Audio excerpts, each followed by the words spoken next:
नमस्कार। मैं डॉक्टर रमानिवास शर्मा रमन सभी बच्चों का, सभी लर्नर्स का अपने यूट्यूब सेशन में साइंस और टेक्नोलॉजी में बहुत बहुत स्वागत। बच्चों, आज का यूट्यूब चैनल पर ये हमारा तीसरा लेक्चर है और क्लासिफिकेशन का दूसरा। इसके पहले वाले लेक्चर में हमने ऑर्गेनिज्म का क्लासिफिकेशन पार्ट 1 आपको पढ़ाया था और आज क्लासिफिकेशन पार्ट 2 लेकर के आए हैं।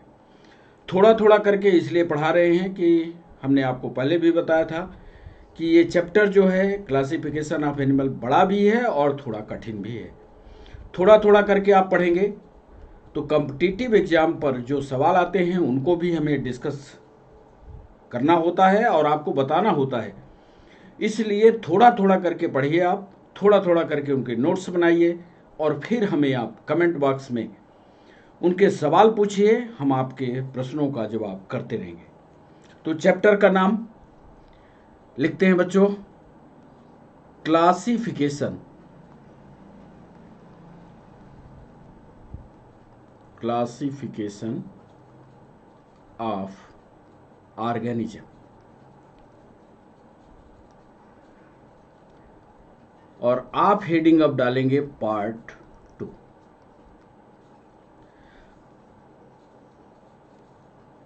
पार्ट 1 में जरा सा वापस चलते हैं, फिर आपको लिंक यहाँ करते हैं।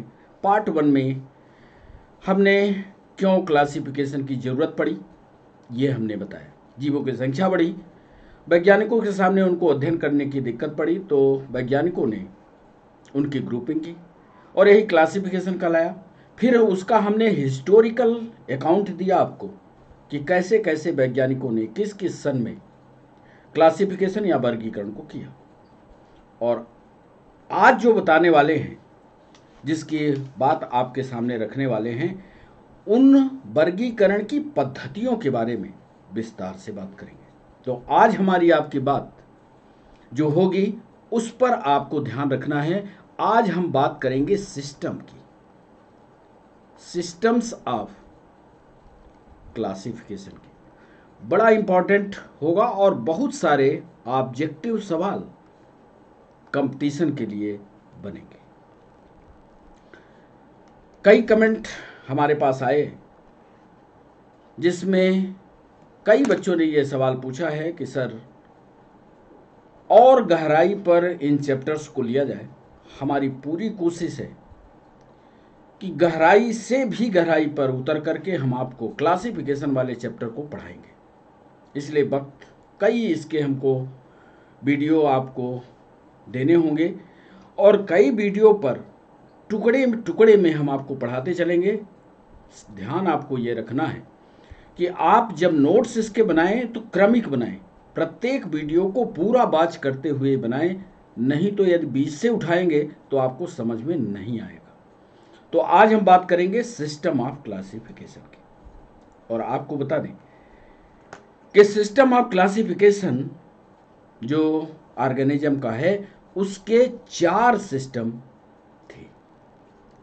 4 सिस्टम, 1, 2, 3, 4। और चलते हुए इस सेशन पर आपको याद भी हो जाने चाहिए चारों के चारों सिस्टम। बिल्कुल सरल है।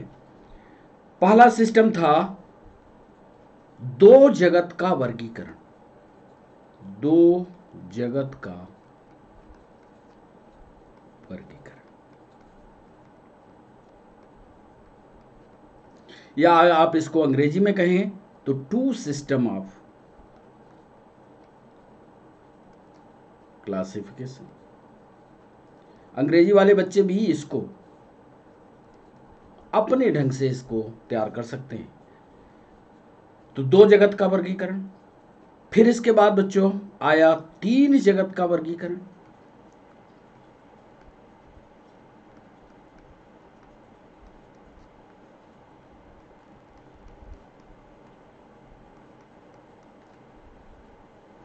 इसको साइंस की भाषा में कहते हैं 3 किंगडम क्लासिफिकेशन।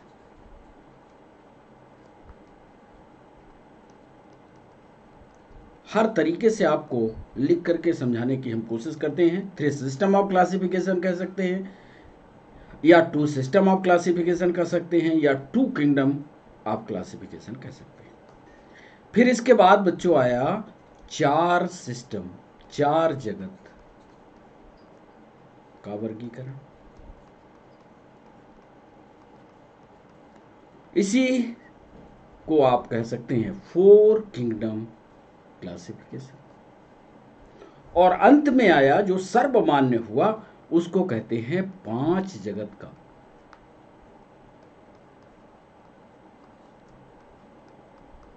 वर्गीकरण, और इसको कहते हैं 5 किंगडम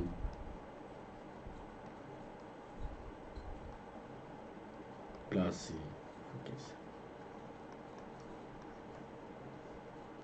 अब जरा इनके जो वैज्ञानिक थे, इनके बारे में जो विवरण था, इनको आगे हम विस्तार से आपको समझाते हैं कि कैसे इनका वर्गीकरण हुआ। 2 जगत का आया, फिर 3 जगत का आया, फिर 4 जगत का आया, फिर 5 जगत का आया।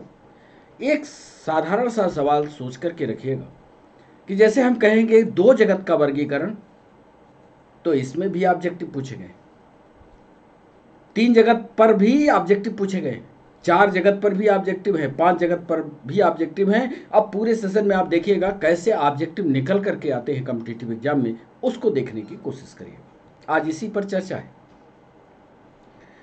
तो 2 जगत का जो वर्गीकरण है, उस 2 जगत के वर्गीकरण में सबसे पहले तो आप हेडिंग डालिए, ये 2 किंगडम क्लासिफिकेशन।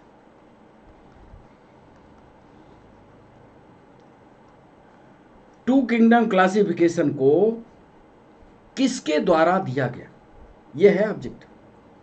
आपको यही अपने नोट्स पर लिखना होगा कि यह 2 किंगडम क्लासिफिकेशन लीनियस के द्वारा दिया गया। ये वर्गीकरण के जनक भी हैं। Carolus Linnaeus father of taxonomy भी कहे जाते हैं। कैरोलस लीनियस नामक वैज्ञानिक ने 2 जगत का वर्गीकरण दिया, और इन्होंने कहा, अब आप कंटिन्यू लाइन में करिएगा, इन्होंने कहा कि संपूर्ण जीव जो दुनिया में हैं,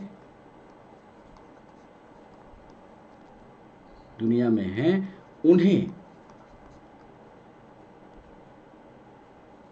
2 समूहों में बांटा जा सकता है। बोले तो साहब कौन कौन से समूह बांटोगे आप? तो उन्होंने कहा कि एक समूह हम रखेंगे, एक ग्रुप का नाम रखेंगे जंतु, और दूसरा समूह रखेंगे वनस्पति। लो, ये तो सरल होगा आपके लिए। कैरोलस लीनियस जो फादर ऑफ टैक्सोनॉमी कहलाते हैं, इन्होंने बताया कि जो संपूर्ण जीव है इस दुनिया का, उसको 2 समूह में बांटा जा सकता है। एक होता है एनिमल किंगडम, एक होता है प्लांट किंगडम। अंग्रेजी वाले बच्चे भी उसको कंटिन्यू लाइन में कन्वर्ट कर सकते हैं, एनिमल किंगडम और दूसरा सा प्लांट किंगडम।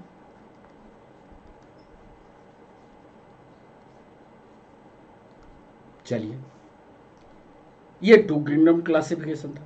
अब इसके बाद दूसरे आए, उन्होंने बताया कि संपूर्ण जीव जगत जो है वो 3 किंगडम क्लासिफिकेशन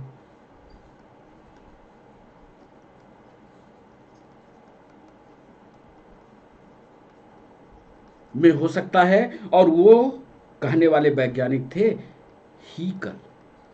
अब ये सारे कॉम्पिटिटिव पॉइंट हैं, अंडरलाइन हम नहीं कर रहे हैं, आप करेंगे इसको। हीकल नामक वैज्ञानिक, HAE, हीकल नामक वैज्ञानिक थे। इन्होंने कहा कि संपूर्ण, सेंटेंस वही होगा, बात वही होगी, लिखने का तरीका आप अपना खुद बनाइएगा।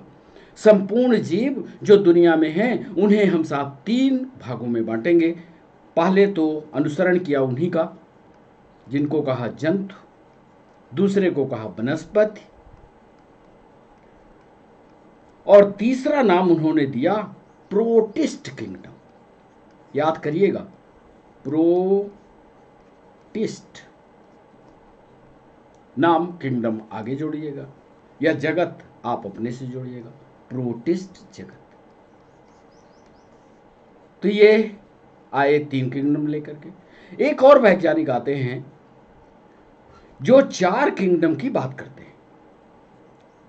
4 किंगडम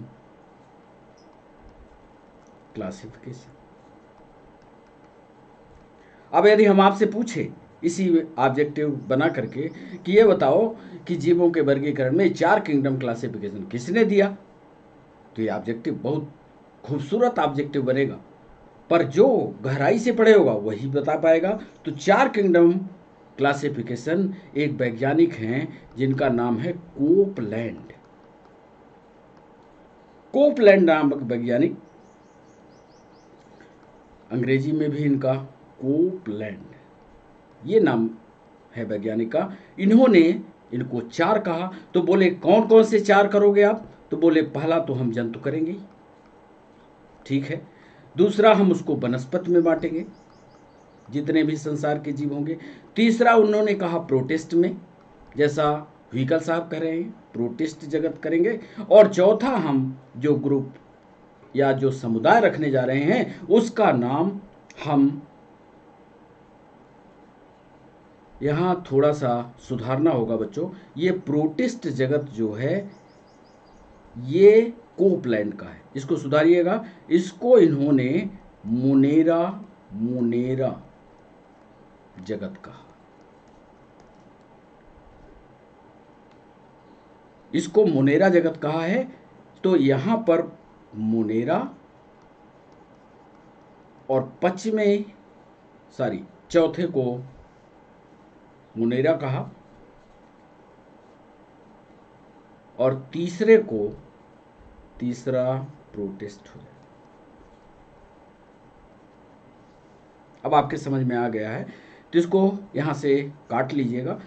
इन्होंने बताया कि जंतु में बांटेंगे, वनस्पति में बांटेंगे, मोनेरा में बांटेंगे। इन्होंने कहा 4 किंगडम में, कोपलैंड ने, कि जंतु, वनस्पति, प्रोटिस्ट और मोनेरा में बांटेंगे। मोनेरा को थोड़ा पहले कीजिएगा, ये ज़्यादा सही रहेगा। मोनेरा पहले आएगा, प्रोटिस्ट बाद में आएगा। बिल्कुल सेम लाइन है। इसको देखिएगा कि 2 किंगडम क्लासिफिकेशन को लिनियस ने किया। फिर से एक बार देख लीजिए, जंतु और वनस्पति में बांटा। 3 किंगडम क्लासिफिकेशन हीकल के द्वारा दिया गया।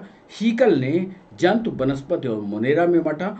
4 किंगडम क्लासिफिकेशन को कोपलैंड ने किया। उन्होंने जंतु, वनस्पति, मोनेरा और प्रोटिस्ट में बांट दिया। अब आते हैं 5वां क्लासिफिकेशन लेकर के, और 5वां क्लासिफिकेशन बच्चों आपके लिए हमने ड्रामेटिक रिप्रेजेंटेशन किया है। और ये dramatic representation Robert Harding Whittaker नामक वैज्ञानिक, जो 1920 से लेकर के 1980 तक लगातार क्लासिफिकेशन पर काम करते रहे, लेकिन फाइनलाइज जो हुआ इनका, जो आपकी किताबों पर होना चाहिए, वो सन 1969 है। सन 1969 में रॉबर्ट हार्डिंग व्हिटेकर नामक वैज्ञानिक ने पूरे जीव जगत को 5 जगत में बांट दिया। 5 जगत वर्गीकरण। अब बोले 5 जगत का वर्गीकरण, आप देख लीजिए इधर पीछे की स्लाइड में 4, 1 2 3 हो गए। चौथा हमने आपसे कहा था कि कुल 4 पद्धतियां होंगी, तो 1 2 3, इधर कितने कहा, 4, 2 जगत, 3 जगत, 4 जगत, 5 जगत। अब आ गए हम यहां से 5 जगत। तो 5 जगत में बोले कौन कौन सी होगी, अब देख लीजिए आप, वही होगी लेकिन क्रम इन्होंने बदल दिया। बोले पहला कौन होगा, बोले पहला होगा मोनेरा। दूसरा कौन सा होगा, प्रोटिस्टा। तीसरा कौन सा होगा, तीसरे के क्रम में ध्यान रखिएगा, तीसरे के क्रम में प्लांट। चौथे के क्रम में फंजाई। और सबसे अंतिम क्रम में जीवों को रखा गया। अब इनका विस्तार से हम एक एक को क्रम से आपको पढ़ाएंगे। तो ये चूंकि सर्वमान्य था, आर.एस. बिडकर साहब का सर्वमान्य क्लासिफिकेशन था, तो सर्वमान्य क्लासिफिकेशन जो अंत तक चलता रहा और इसी पर ऑब्जेक्टिव सवाल बनते गए। तो एक को शुरू करते हैं, मुनेरा से शुरू करते हैं, आगे क्रम से हम आपको बताते चलेंगे। एक बार फिर याद कर लीजिए, मुनेरा, प्रोटिस्टा, प्लांट्स, एनिमल और फंजाई। फिर से याद करिए, Monera, protista, plants, fungi and animal. इन्हीं क्रम में आपको हम पढ़ाते चलेंगे, एक एक को उठाएंगे और एक एक को धीरे धीरे करके लेक्चर बाई जो हमारा स्टेप है वो लेते हुए हम आपको पढ़ाते चलेंगे। तो आते हैं पहले पर, मुनेरा। अब मुनेरा पढ़ाने के पहले हमने इसी पर आप देखिए लिखा है प्रोकैरियोटिक। कोशिकाएं दो तरह की होती हैं, अभी हम विस्तार से आपको यहाँ नहीं बता रहे, सेल का आगे चैप्टर होगा हमारा, अगले लेक्चर में हम उसको शामिल करेंगे। प्रो का मतलब आप समझिएगा ऐसी कोशिका जो बिल्कुल शुरुआत की हो, प्रारंभिक कोशिका की बात करेंगे। तो ऐसे जीव जिनमें प्रारंभिक कोशिका पाई जाती हो वो मुनेरा की श्रेणी में होंगे। अब यहाँ पर आप चित्रों के माध्यम से देख रहे हैं, ये बैक्टीरिया टाइप के जीव आपको दिख रहे हैं। उदाहरण भी हम आपको समझाएंगे। Absorb and photosynthesize motile and non motile और एसेक्सुअल रिप्रोडक्शन। ये खाने को सोख भी लेते हैं। ध्यान से देखिएगा जो हमने पॉइंट लिखे, खाने को सोखते भी हैं, सीधा सोख लिया, एब्जॉर्ब कर लिया, यानी परजीवी अवस्था भी दिखाएंगे। दूसरा, प्रकाश संश्लेषण की भी प्रक्रिया करने की जिम्मेदारी भी इनके पास है, या क्षमता होती है कि प्रकाश संश्लेषण भी कर सके, यानी स्वपोषी भी होंगे जैसे प्लांट होते हैं। इसके अलावा ये गतिशील भी होते हैं, इनके पास फ्लैजिला होगा, चल भी सकते हैं, नॉन मोटाइल भी हो सकते हैं। कुछ ऐसे बैक्टीरिया आपको मिलेंगे जो चल नहीं सकते, और इनमें जनन के लिए सिर्फ और सिर्फ अलग ही प्रजनन की व्यवस्था होती है, अर्थात मेल और फीमेल रिप्रोडक्टिव ऑर्गन अर्थात स्पर्म और ओवा अलग अलग नहीं बनते। इन प्रमुख लक्षणों पर ऑब्जेक्टिव पूछे जाते हैं। ये सारे जो हमने ब्रैकेट पर लिखे हैं, इन सारे ऑब्जेक्टिव आपको चलते हुए सेशन पर ही याद हो जाने चाहिए। क्या? प्रोकैरियोटिक हो गया, यानी प्रारंभिक कोशिका हो गया। प्रारंभिक कोशिका का लक्षण क्या है अभी हम आपको आगे बता देंगे। खाने को सोख लेते हैं, यानी परजीवी जीवन जिएंगे। इसके अलावा इनके पास प्रकाश संश्लेषण करने की भी क्षमता है, यानी कोई न कोई पिगमेंट है जो सूर्य के प्रकाश से भोज्य पदार्थ बनाएगा, यानी दोनों तरह का खाना करेंगे। मोटाइल यानी चलशील है, चलते भी हैं, नॉन मोटाइल भी हैं, और इसके अलावा प्रजनन में सिर्फ अलैंगिक प्रजनन की व्यवस्था होती है, अर्थात मेल और फीमेल अलग अलग नहीं होते, अर्थात मेल और फीमेल अलग अलग रिप्रोडक्टिव ऑर्गन्स नहीं पाए जाते। अब चलिए पहले हम आपको चाहते हैं कि बैक्टीरिया को दिखा दें। मुनेरा की बात करें तो बैक्टीरिया को दिखा दें। ये देखिए बैक्टीरिया। बैक्टीरिया में कुछ रचनाओं के बारे में हम आपको पहले बता दें, फिर इसके बाद लिखाते हैं। बैक्टीरिया में ये आप देख रहे हैं, एक बाहर ये दीवार दिख रही है, आपको दिख रही, जो बाहर की ये दीवार है, ये वाली जो मोटी मोटी दिख रही है, और एक अंदर पीली वाली दीवार दिख रही है।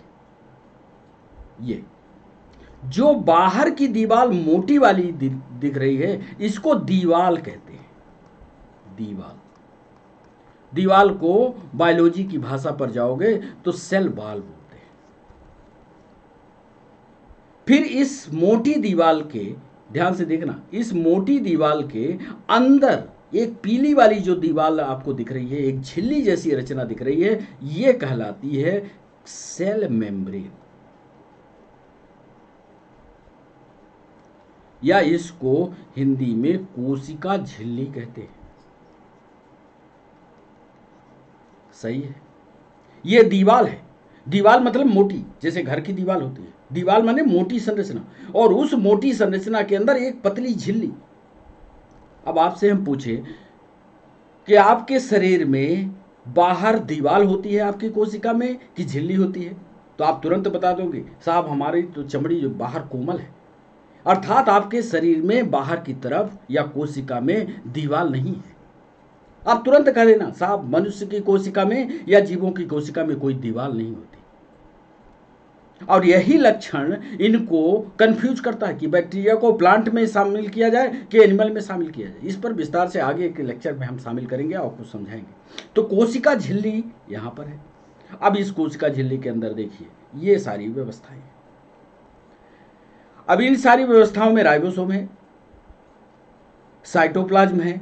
अब कोशिका की संरचना में आप जानते हैं cell wall, capsule, plasmid, nucleoid, ये सारी रचनाएं आपको मीजोसोम, ये सारी रचनाएं दिखती हैं।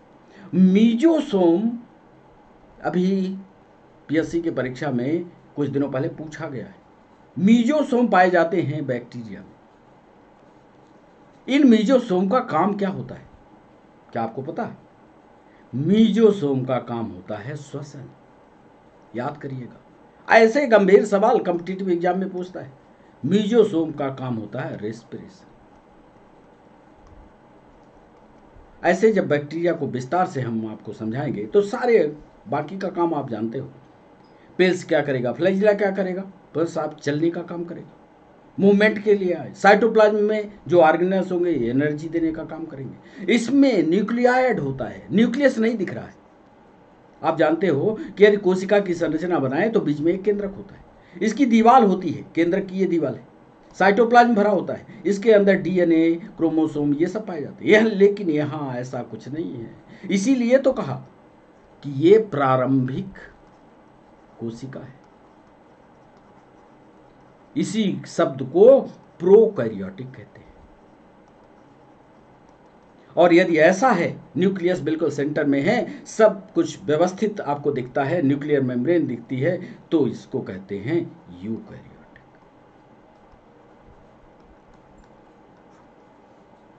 तो ये दिखाने का ये मतलब था कि ये संरचनाएं एक छोटे से जीव में, जो हम पहला पढ़ने जा रहे हैं मुनेरा, उस पर है।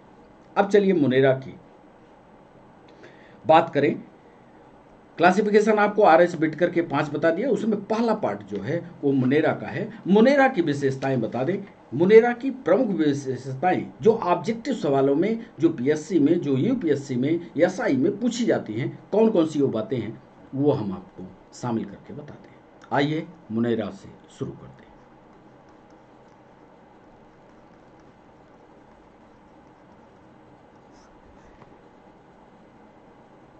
ये मुनेरा का विस्तार से वर्णन आर.एच. बिटकर ने तो बांट दिया, लेकिन मुनेरा को विस्तार से व्याख्या किस वैज्ञानिक ने किया, ये पहला सवाल झारखंड की पीएससी में पूछा गया सवाल। मुनेरा का विस्तार पूर्वक लेखा जोखा किस वैज्ञानिक ने दिया, पहला पॉइंट यहीं से शुरू करते हैं। और ये लिखते हैं कि इसका वर्णन, आप इसको कंटिन्यू बढ़िया से बनाइएगा, इसका वर्णन अर्नेस्ट नामक वैज्ञानिक, अर्नेस्ट नामक वैज्ञानिक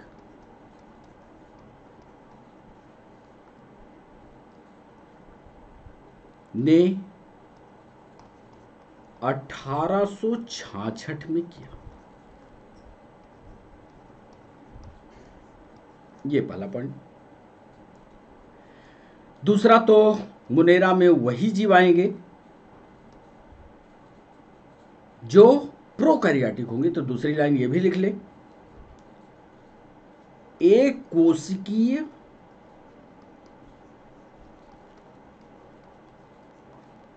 तथा प्रोकैरियोटिक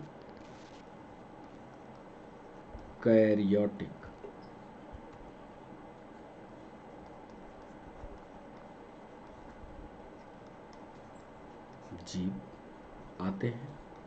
बिल्कुल सही। मतलब मुनेरा का ये दूसरा, ये भी ऑब्जेक्टिव के लिए तैयार है सवाल। एक कोशिकी होना चाहिए, ऐसा नहीं कि बहुत सारी कोशिकाएं, तब तो ऊतक बन जाएगा, ऐसा नहीं है। बहुत सारी कोशिकाएं नहीं मिलेंगी, यहाँ एक कोशिका होगा, सिंगल सेल होगा, प्रोकैरियोटिक जीव आएंगे। इसका यदि उदाहरण पूछे हम आपसे, तो आप बहुत जल्दी इसका जवाब तो दे दोगे कि साहब पहला उदाहरण यही लिख लीजिए, बैक्टीरिया। पर यहां बैक्टीरिया पर जो सवाल आएगा वो थोड़ा गहराई पर आएगा। बैक्टीरिया भी दो तरह के होते हैं, याद रखना। एक बहुत पुराना बैक्टीरिया है, पुराना, उसका नाम होता है आर्की बैक्टीरिया। Archie bacteria. और एक नया वाला बैक्टीरिया है, उसको बोलते हैं यू बैक्टीरिया। एक सवाल के जवाब में, अभी हमको ध्यान नहीं आ रहा कि किस परीक्षा में पूछा, उसने कहा कि दोनों बैक्टीरिया में ट्रू बैक्टीरिया कौन है। हो सकता है कई बच्चों को ये सवाल जवाब आता हो, तो आप याद रखिएगा कि ट्रू बैक्टीरिया या जिसमें बैक्टीरिया के वास्तविक लक्षण हैं वो ट्रू बैक्टीरिया यही होता है।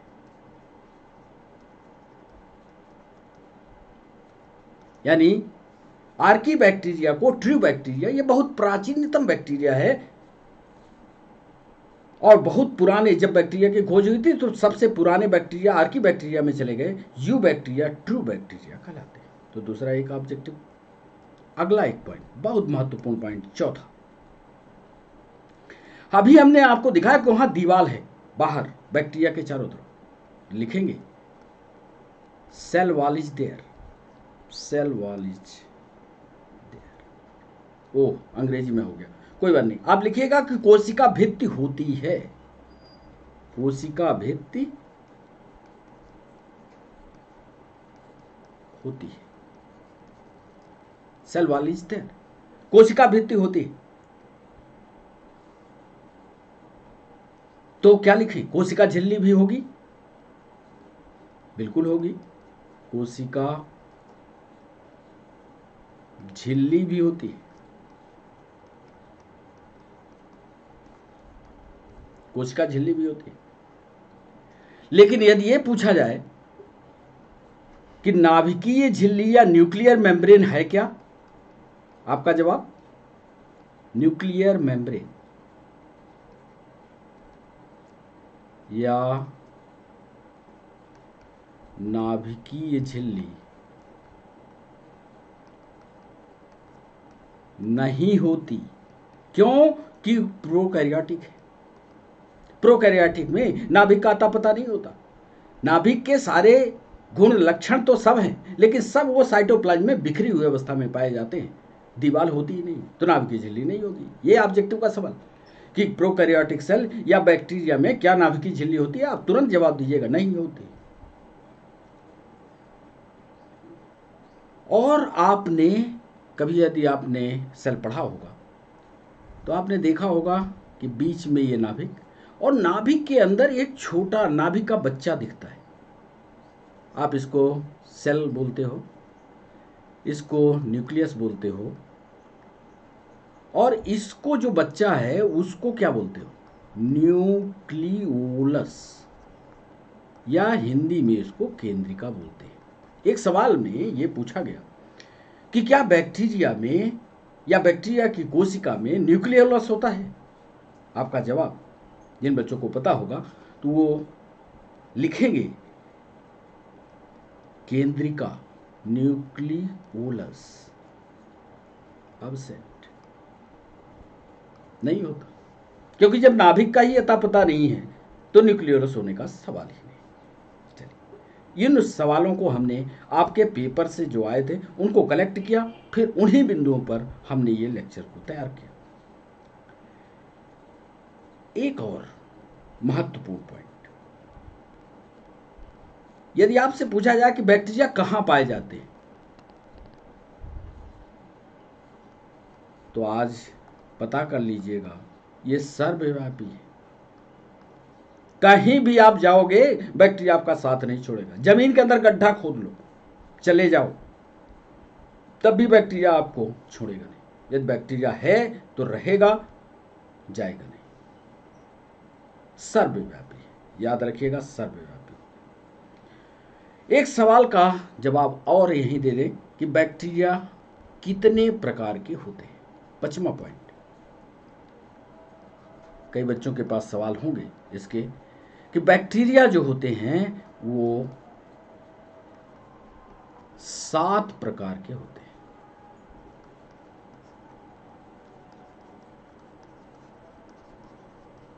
7 प्रकार,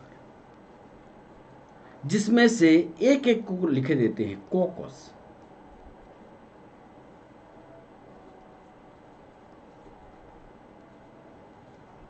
कोकस इसका मतलब होता है गोल। जितने बैक्टीरिया गोल दिखे आपको इस तरह, कह दीजिएगा कोकस है। दूसरा होता है बैसिलस, सिर्फ नाम याद रखिएगा, बैसिलस। बैसिलस का मतलब होता है छड़, या इसको रॉड कह सकते हैं। ऐसा कोई दिखे तो इसको कहिएगा। थोड़ा जल्दी में बता रहे हैं क्योंकि याद रहे आपको। एक होता है विब्रियो, विब्रियो, विब्रियो। विब्रियो का मतलब होता है कामा। जैसे हम लोग हिंदी में लिखते हैं तो कामा लगाते हैं ना, कामा से ए ऐसे। चौथा होता है स्टॉक्ड। स्टॉक्ड, स्टॉक्ड का मतलब होता है फिलामेंटस, या इसको आप चाहें तो तंतुमय कर दें। फिलामेंटस का मतलब तंतुमय। तंतु का मतलब होता है कुछ ऐसा, ये ऐसे जुड़े जुड़े ऐसे, ये फिलामेंटस, ये फिलामेंटस होगा। फिर कलिका युक्त, या पश्चिमी में लिखिएगा बडिंग शेप। जैसे पेड़ होता है ना, पेड़ में ये एक छोटी सी रचना निकलती है, इसको हम बड कहते हैं। तो कुल मिलाकर के बडिंग का मतलब एक छोटी सी ऐसी रचना, ये बडिंग। और इसके अलावा माइसीलियम,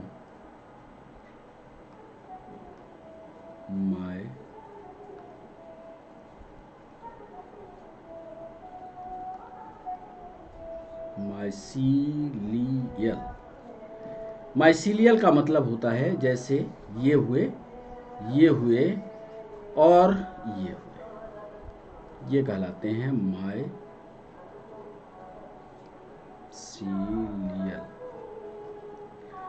तो कितने हो गए? स्पाइरिलियम हुआ। स्पाइरिलियम सतमा लिखिएगा, सतमा का लिखिएगा स्पाइरिलियम,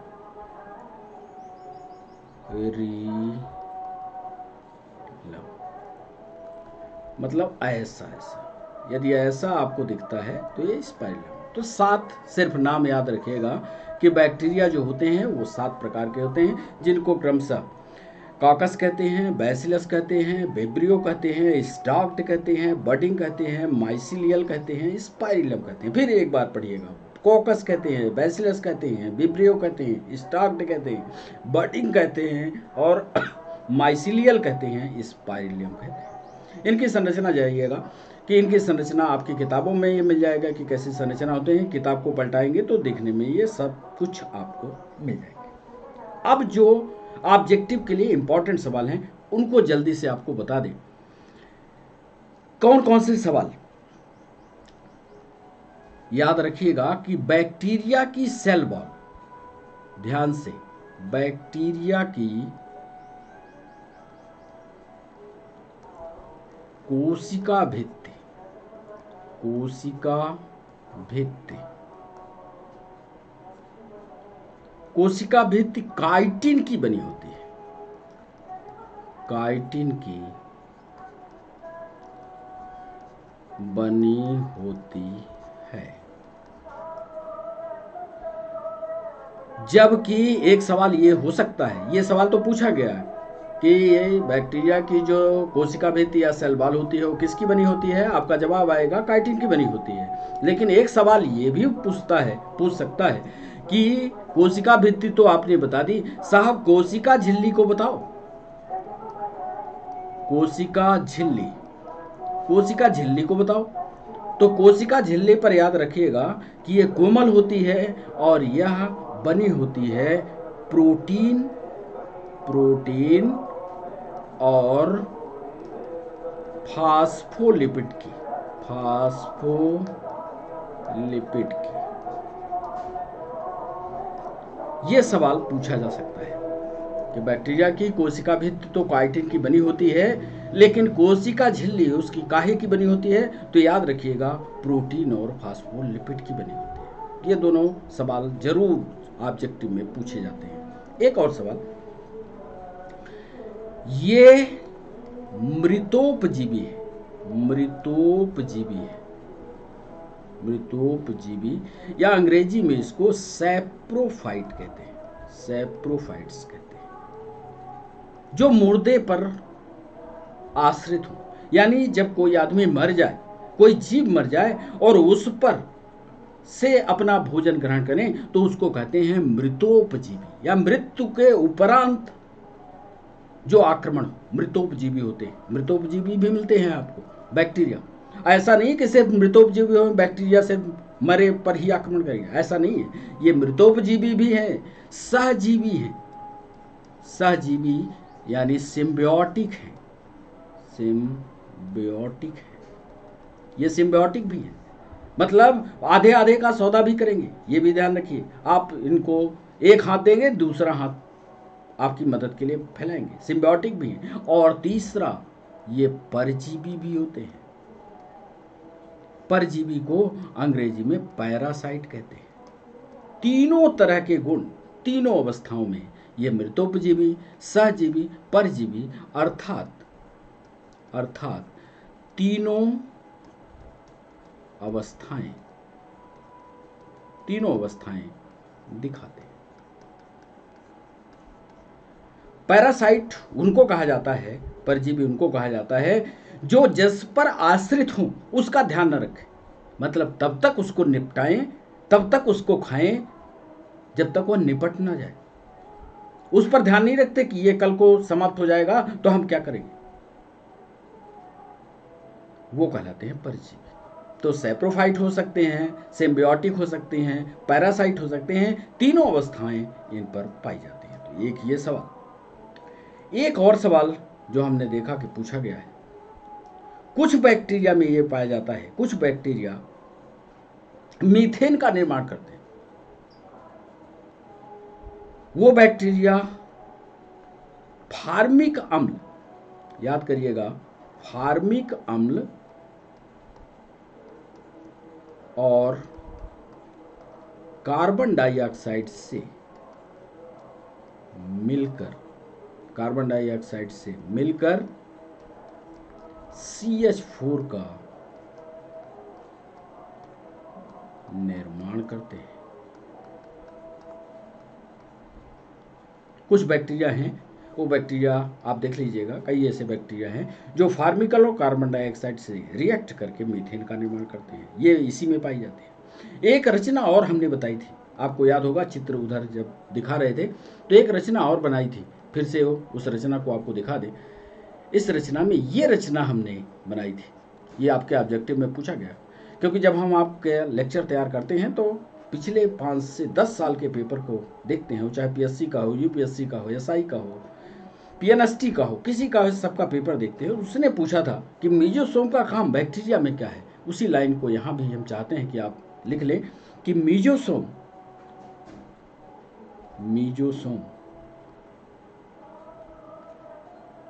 श्वसन का कार्य करते हैं।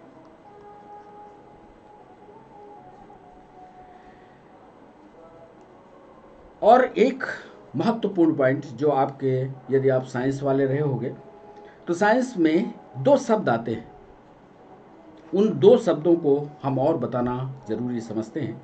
फिर इसके बाद इस लेक्चर को यहीं विराम देंगे ताकि आपको ये याद करने में सहूलियत रहे। और जैसा कि आपको पता है कि दूसरा लेक्चर जो है हम 1 दिन के अंतराल में अपलोड करते हैं। ये क्रम हमारा अनवरत जारी रहेगा ये साइंस और टेक्नोलॉजी पर, तो इसको लगातार आप फॉलो करते रहिएगा।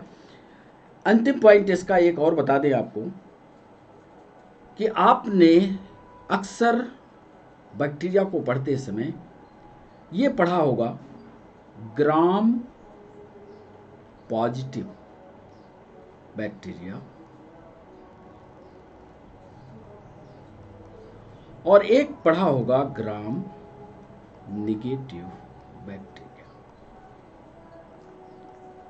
इसका अर्थ क्या समझे हुए हम आपको लिखकर बताते हैं। Gram positive bacteria, gram positive bacteria वो बैक्टीरिया हैं, वो बैक्टीरिया हैं जो ग्राम पॉजिटिव बैक्टीरिया वो बैक्टीरिया हैं जो स्पोर्स का निर्माण करते हैं, स्पोर्स का निर्माण करते हैं तथा आगे लिखिएगा, इसका दूसरा लिखें, तथा बैगनी रंग के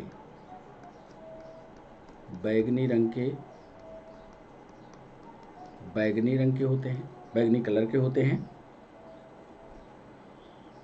और एक लाइन ये भी ऑब्जेक्टिव है, स्पोर्स का बनना ये भी ऑब्जेक्टिव है, तथा आगे लिखिएगा, तथा ऐसे बैक्टीरिया की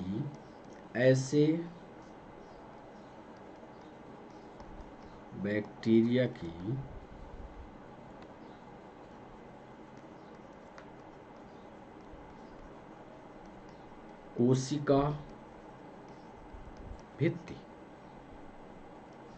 म्यूरेनिन, नाम अच्छे से लिखे, म्यूरेनिन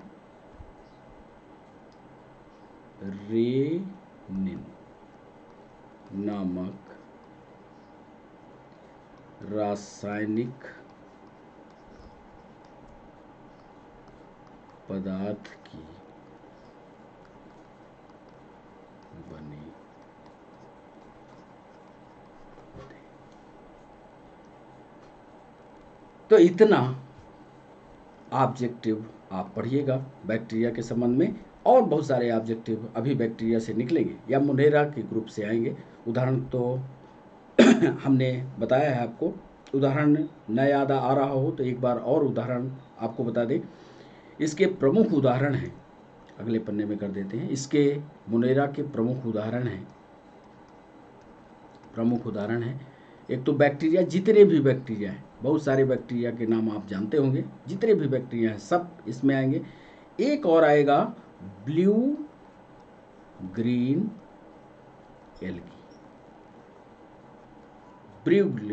एल्गी और माइकोप्लाज्मा मुनेरा का ही उदाहरण है।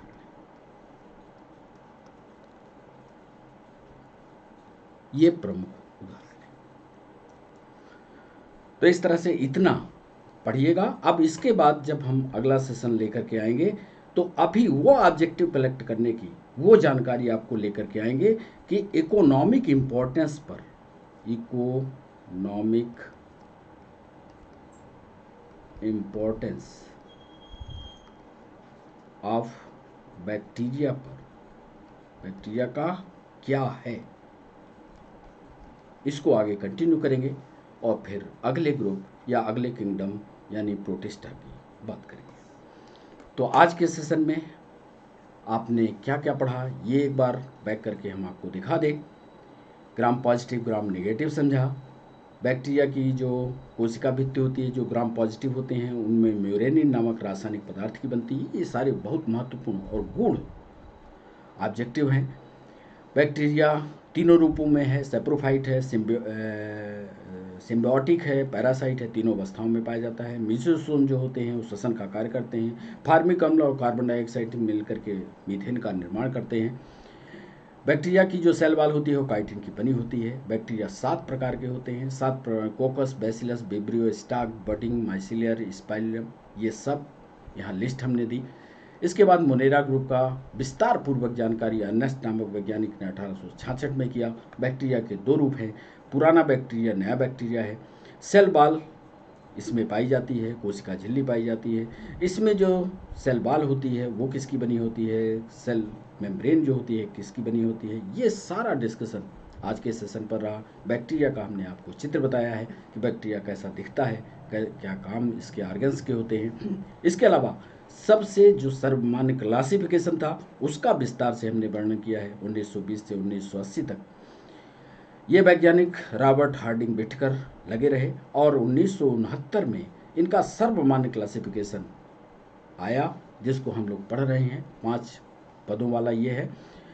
पूरा किंगडम जो है 4 भागों में बांटा गया, 2 kingdom classification, 3 kingdom classification, 4 kingdom classification और 5 किंगडम क्लासिफिकेशन।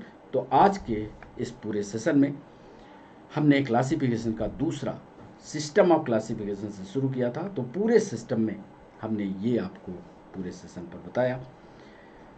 आप ज़रूर अपने कमेंट बॉक्स का उपयोग किया करिए, और जब हम लेक्चर आप पढ़ें, आप नोट्स बनाएं, तो कमेंट बॉक्स में ये ज़रूर हमें बताएं कि आपका को ये कैसा लगा सेशन हमारा।